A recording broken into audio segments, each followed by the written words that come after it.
Hey, everybody. What I'm going to do today is I'm going to talk to you a little bit about music and how we listen to music and how we perceive music.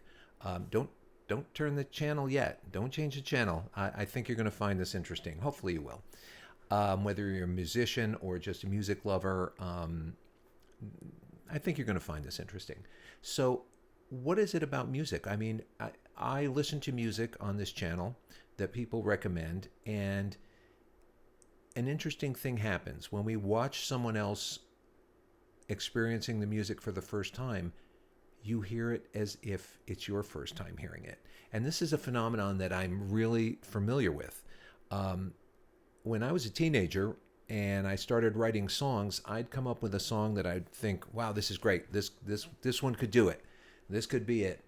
And when I play it for someone, a friend or whatever, um, I start hearing the song differently. I start hearing, oh, wait a minute, I could have done that better. Ooh, wait, my vocal is a little too loud there. Was I a little flat over there?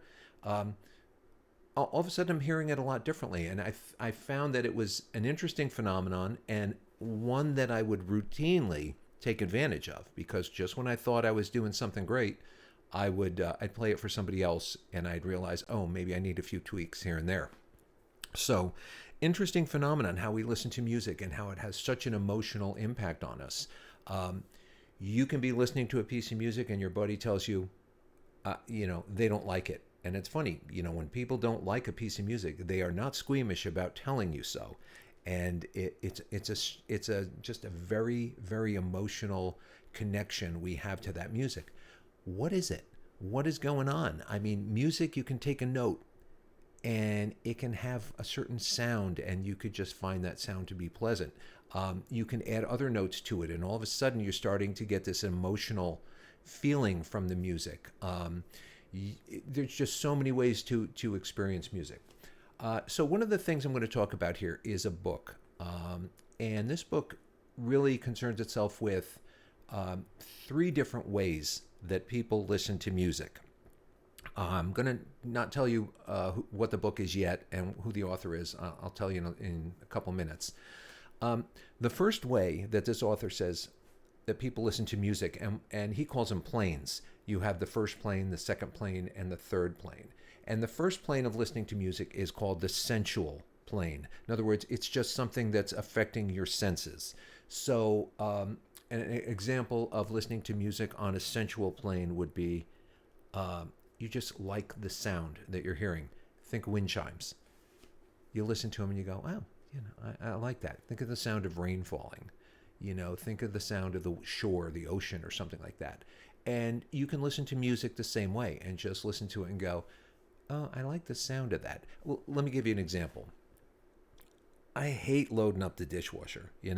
I hate cleaning up the kitchen. I do it, but I don't like doing it. Who does? Nobody does. But I'll tell Alexa or I'll tell Siri, put on some chill jazz or something like that. And it's not that I want to listen to that particular type of music. I know it's kind of mindless and I know it'll play in the background and I don't think about it. I just think, oh, it's a pleasant sound and it's like this sonic wallpaper that actually helps me kind of keep going and do what I have to do, even at work, or if I'm doing some kind of job or something like that, and it's really mundane. Put some music on in the background, and it kind of helps you move along. So that's really the sensual level of listening to music. The next level or the next plane is called the expressive plane, and the expressive plane is about the listener looking for or finding meaning in the song. What does this mean? I think it means this. I think it means that. Um, and in the book, the author goes on to say that's kind of a slippery slope for composers because, and even for songwriters of popular songs, how many songwriters went out there when asked, oh, your song's about this, right? And they go, no, I came up with kind of a cool lick and I had some lyrics and somebody said something funny at a party. I remembered that and I put that line in there and whatever. And then people put their own meaning on it. That's not to say that people don't write material with specific meanings. They do, but more often than not, you could see when I'm analyzing a song, I'll think, well, I think this is what they're getting at least what I can do. And somebody will write and say, no, no, no, this is because of this and this is because of that. So even if a song has a specific meaning, we also sometimes put our own meaning on it because we carry along all our life experience with us. And when we listen to stuff, we see it through that lens. So there can always be discrepancy with listening to music on a expressive level. The last plane is something called the sheerly musical level.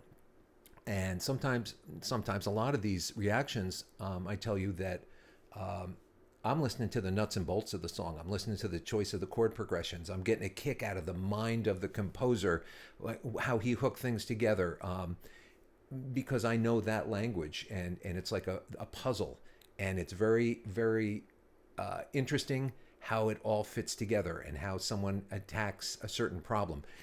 It's like you're watching a game of chess, and if you happen to know a lot about chess, you could really appreciate a way somebody got out of a tight spot. A parallel to all these three planes of listening to music, if we think about, let's say, art, okay, paintings. On a sensuous level, someone will look at a painting and go, oh, I love that color blue. That would look great in my office. Well, there's no right and no wrong. That piece of art works for you on that sensual level there. That's all you're looking into it, and that's it. An expressive kind of look would be to look at a painting and go, that girl sitting in the field there looking up at the house, she's longing for something. She's looking far away. She's got a longing. She's lonely. I can see it. I feel it. When I look at that painting, I feel it. I feel it. She's thinking about an empty existence. It's just a painting.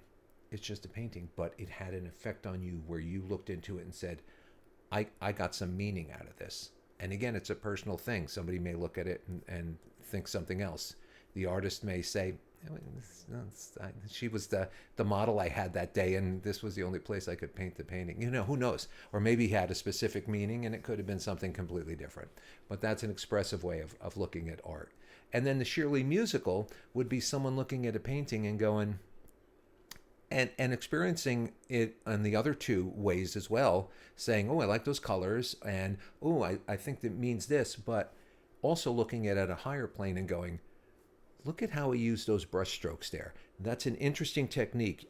I wouldn't think anybody would use that type of technique for that part of the painting, but they did it and it worked great. That's really cool. And of course, if they're a painter, they're thinking, I'm going to try that. That looks pretty cool. So it's different ways of appreciating stuff. So how do you guys listen to music?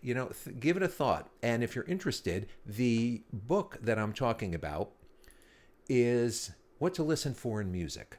And it was written by a composer named Erol Copland.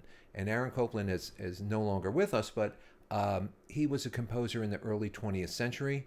And he wrote a lot of famous pieces that I'm sure you've heard some of. This book is still available. You can get it in all sorts of different places. But let's take a quick listen to a couple of things by Erol Copland. Here, let's give it a go. Take a listen here. This is something you've heard, and we'll talk about it in a second.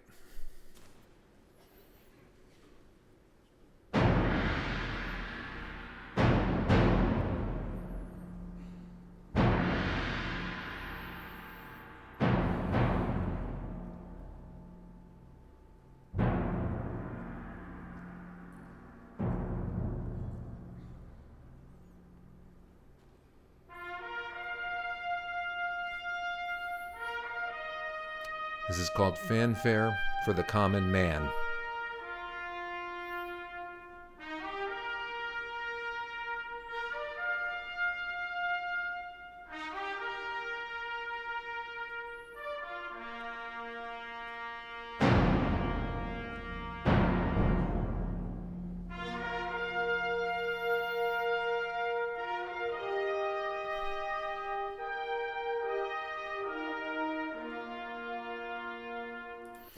So the unfortunate thing is that you've probably heard this for like a news special or something like that, and it is what it is. Hear these beautiful pieces of music, and they're being played for TV shows and whatnot.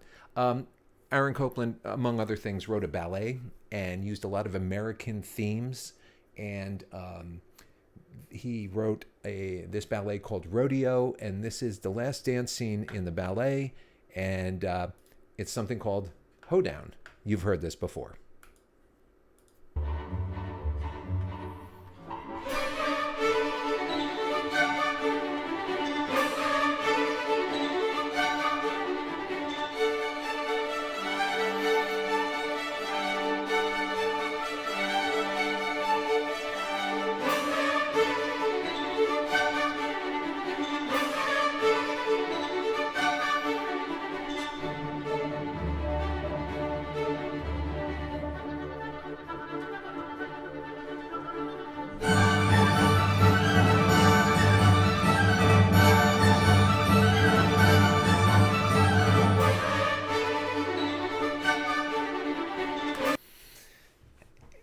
A cool piece of music, but you're going to hear the commercial that this was used in, which is unfortunately a pity. But can you imagine writing every single note for every single member of this orchestra, and writing every single note down, and arranging it and putting it all together and making that, what a really great thing that is. So anyway, the idea is the book is called What to Listen For in Music. It's by Aaron Copland.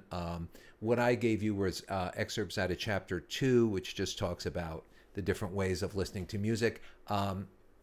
Probably not of any interest to anyone other than someone who's, maybe studying classical composition or something like that. But just kind of breaking it down here might give you a little more insight into how you listen to music, and how other people appreciate music. And, if you have a friend that doesn't like something you like, you have to think to yourself, well, maybe he's listening to it differently. Maybe he wants something else out of this piece of music that it's not giving it to him because he's listening on a certain plane, and it just doesn't function that way. So anyway, think about it. A little food for thought. Hope you learned something. Hope you got something out of this. And until next time, see you later. Keep listening. Bye.